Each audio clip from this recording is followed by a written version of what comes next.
Ladies and gentlemen, how are you doing today? I am your planetary defense commander, and this is your 5 p.m. August 29th Hurricane Dorian update. And I'm going to be covering this thing like stink on shit for the next 30 hours because that is the time zone. It will be best for you to understand whether or not you and your family and your pets are going to have to evacuate, because all signs for the last 48 hours have been indicating that this can and may be a super monster storm. The models are swinging around wildly from day to day on its position. Today, it has Hurricane Dorian slowing down and making a south landfall that will then curve up the entire East Coast, or at least up to Virginia, anywhere from the 1st of September to the 4th. And the slower it goes, the more chance it has for doing major disaster to the surrounding areas. And then we've got another major wave that will be rolling off Africa in the next 2 days. And right now it's a real crapshoot. I would say there's a 10% chance it could curve out to sea. So definitely prayers and songs help. And there's a 15 to 20% chance it could be a Category 5 asterisk WTF storm. So for the next 30 hours, paying attention is a smart idea if you are anywhere involved. And I want to remind everybody that this has potential to be a major disaster for the economy and the infrastructure, people and the animals.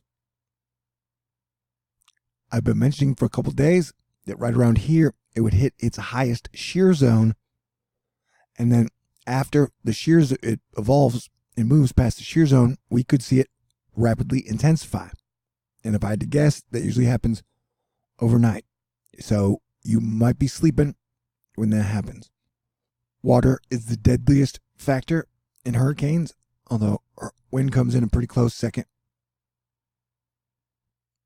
Now, they're saying it's probably going to be around a Category 4 hurricane, and that matters much, not just because of the straight line winds, but the harder the straight line winds are, the more storm surge it could cause. And then on top of that storm surge is a super ton of rain. We're talking plus 20 inches. Like, these are Harvey levels when you start to get into the yellow. And so if you're talking about a 10 to 20 inch swath all the way up here, that would be a major disaster combined with storm surge. So this is no joke. This could be a never seen before in modern high population history. The very latest GFS run, hot off the presses, has it making landfall south part of Florida. Right now, Orlando looks to be the most under the gun. And that would be a 955 pressure, so that would put us in Category 4 strength, I believe. And this GFS run makes it look like it's going to head west. Now, the latest model runs have had it either going to here, and then up, or that just stop and then all the way up the coast. Pretty much as a Category 1 hurricane, which would be devastating. 955 millibars of pressure would put it up strong Category 3 with over 100 mile per hour winds. The latest GFS has it showing purple, which is heavy rain, and then having it take the move up the middle of Florida. Still, as a Category 1 hurricane inland. Like I said, it's either going to roll it up the coast or it's going to come in and then come back up. And I still think there's a chance it could take a wild right up into this area. But that's like 10% right now. Everything is indicating that it will be a major hurricane, Category 3 or stronger, due to, once it gets past the shear zone, it's over extremely hot waters and has almost no inhibiting factors. These things have been kind of glitchy for 24 hours, so definitely take the weird weather watch up a notch. Dorian is alive, healthy, and kicking. Definitely prayers and wishing for miracles ain't gonna hurt. You can see the wind shearing off the top as it spreads out. So once you get past that zone, it has a chance to really intensify. This frame here from the 18Z shows an incredible amount of moisture that it will have to play with. It's like a Bermuda Triangle of moisture. And so if this thing forms and wraps it all around, it could end up like a monster. Super cool. Dr. Phil Metzer.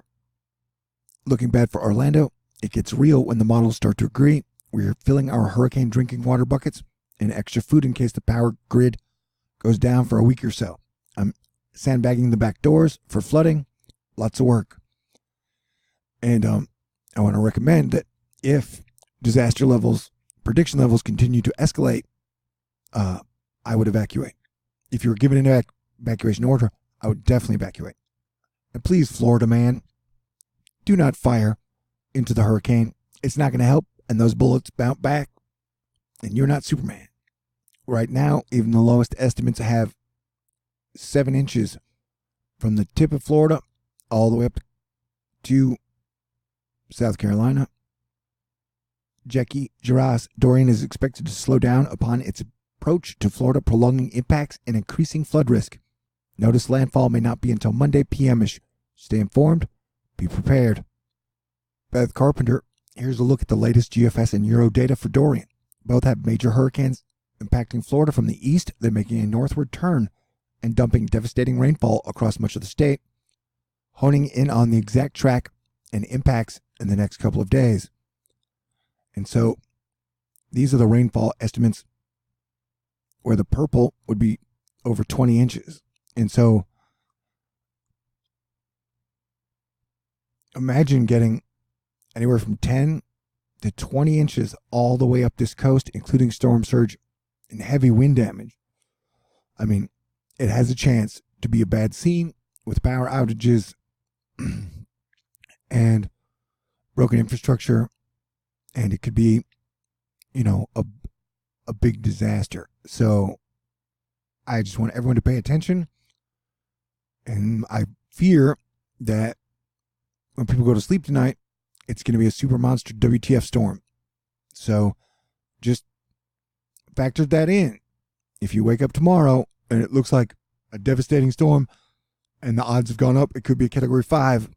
I would have a backup plan to evacuate with your family, your pets, and your poorer friends who could not evacuate on their own.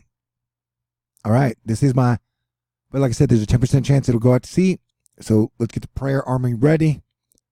And check out Cranky Weather Guy's blog for more information and do your own due diligence. I want to thank everybody. I will be talking to you guys in the very near future. Peace out, stay cool, and let us all work together. God bless everyone.